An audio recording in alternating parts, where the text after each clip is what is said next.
I am the greatest. Greatness, yeah? That old chestnut. What does that even look like? The crowd are roaring, and Max Verstappen takes the lead. Who is the most naturally talented driver you've ever seen on a track? Max. When you think of greatness, who comes to mind? I must be the greatest. Power on the rise, it's a sight. Who's on top there? Is it Ronaldo or is it Messi? Who's the GOAT of soccer? Michael Jordan is the unanimous MVP. Now has 19 gold medals. He's the greatest there ever was. He's the greatest there'll ever be. I'm not one of Max's biggest fans, to be honest. I'm one of these people. Yeah, no, I think he's massively overrated. He doesn't really understand what he's doing. You see, despite what the Verstappen naysayers want you to believe, when it comes to building a case for Max Verstappen's greatness in real time, well, it's an open and shut case, Johnson. Because at its cornerstone, to be great, one has to do great things. And not on a one-off flash in the pan type vibe, I know. You've got to have a body of work here. I mean, think Barcelona 2016. Max Verstappen wins, and at the tender age of 18, Think Miami 23. Max Verstappen takes the lead at the Miami Grand Prix. Think Suzuka 22. Each of them epitomises weapons grade peddling by anyone's standards. Senna and Clark, even in the racing heavens, would be on their feet, standing ovation settings. To boot, the son of Yoss is breaking records almost as casually as you take a trip down to your local Walmart. I mean, this fella currently holds most wins, most points, most podiums in a season. As near as makes no difference, youngest, everything. I mean, is this dude collecting the Infinity Stones or what? Not to mention at 72.2%, the highest pole to victory conversion of anyone currently on the grid. That's to say that when defending, Verstappen is Senna-esque in how wide he makes his car. One doesn't just simply overtake a Max Verstappen from P2. I know, if you want an easy life, you better out-qualify him. And I know some of these records are inflated because there were more races in a season than there was yesteryear, I get it. But this year, barring accidents, he'll be a 3-time champion at the tender age of 26. 26. What are we even doing here? This is insane, man. If that's not greatness, quite frankly, I don't know what to tell you. But context is key, some may say, and that RB19 is far too fast to get a proper read on Max's greatness. Well, hang on a second. Verstappen started in 14th in Miami and beat his teammate to the checkered flag with time in hand in equal machinery. Oh, and by the way, Checo started on pole in clear air with not a safety car in sight. That's bonkers. That's chaos. I mean, what are we talking about here even? From what planet did this fella come? Hold on, Cameron. Pump the brakes for a second. What about adversity? He's not faced any, has he? Huh? So where are we even watching in 2021 on now? A season where controversial finale discounted a 23-year-old Max Verstappen went wheel to wheel with the 7-time champion every single race weekend. I mean, you want to look up adversity in the F1 dictionary, and a picture of the 2021 season is what you'll see. But go on then, Cam, how is he in the wet? Because every man and their dog knows that that's how you separate the truly good from the truly great F1 drivers. Well, how about this? I'll see your rain and I will raise you changeable conditions. Because anyone who's ever steered a wheel in anger will tell you that of the two, changeable conditions is the harder drive.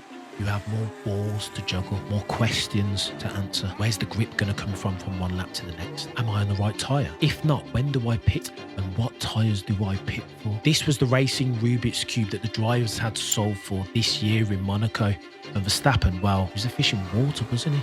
Calm. Because Verstappen's ability to keep it out the barriers on tyres that were on their last legs made Fernando Alonso 2-time champion. Well, look a bit silly, really. And he's no slouch. And if we're going to venture into the territory of performances in torrential rain on the wall of greatest F1 drives in wet weather, the Dutch fella's Brazil 2016 drive sits right alongside Donington 93 and Silverstone 08. If it's wet in 2023 and your name's not Max Verstappen, don't even bother. Top step of the podium, not your race. And this is why we have to engage the Max Verstappen greatness conversation meaningfully. But what about his 1-lap pace, Cam?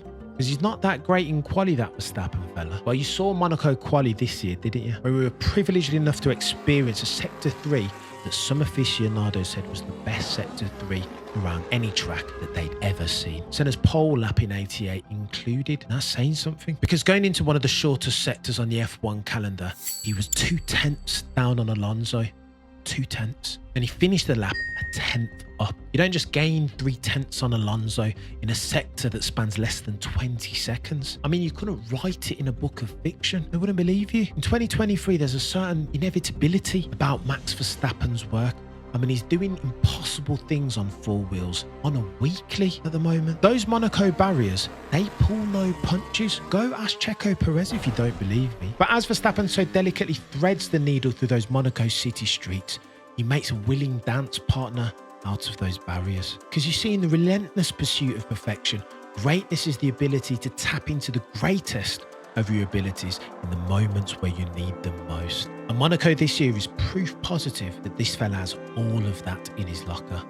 I mean, he just does. People would say of Michael Jordan that he laced up for every single game, safe in the knowledge that he turned over all the stones in his preparation that his opponents weren't prepared to. And with Verstappen's do-or-die driving style in mind, and the fact that he spends longer in the sim than he ever would in an F1 car, does that attitude remind you of anything? And it's true that the great ones don't need much of an opportunity. If you so much as leave the door cracked, the great ones won't hesitate to kick it down. And to that point, I'll never forget seeing Max Verstappen nail the Mercedes pairing into turn 1 at Mexico City in 2021. Verstappen is into the lead, ahead of Hamilton. Bottas gets tagged. Nor will I ever forget the god-tier tyre management at COTA that same year that enabled him to fend off a charging 7-time champion in Lewis Hamilton on fresher rubber, no less. Here we go then. We're heading towards the last lap. On US soil, Max Verstappen wins the US Grand Prix. I mean, nobody does that to Lewis. And as a connoisseur of greatness, I always think there's more fun to be had from watching the journey en route. You know, like Neo in the Matrix, because knowing the path and walking it are two very different things. Watching athletes on their journey to greatness, it's invigorating, the outcome uncertain. But you know, I think with Max, sadly, we're past that phase because this fella's been ticking all the greatness boxes. But there is a problem here because the goalposts have long shifted for Max. Like all greats, he's grown unsatisfied with yesterday's accolades. I know his sights are no longer on greatness. He's focused on being the greatest. Yeah, that's right, the best to ever do it. And this is where it gets techie. Because sadly for Max, through no fault of his own, even if he goes on to win another 20 championships, his maiden victory will always be shrouded in controversy. This was the ultimate dream, and now that we have achieved that, everything what comes next is a bonus.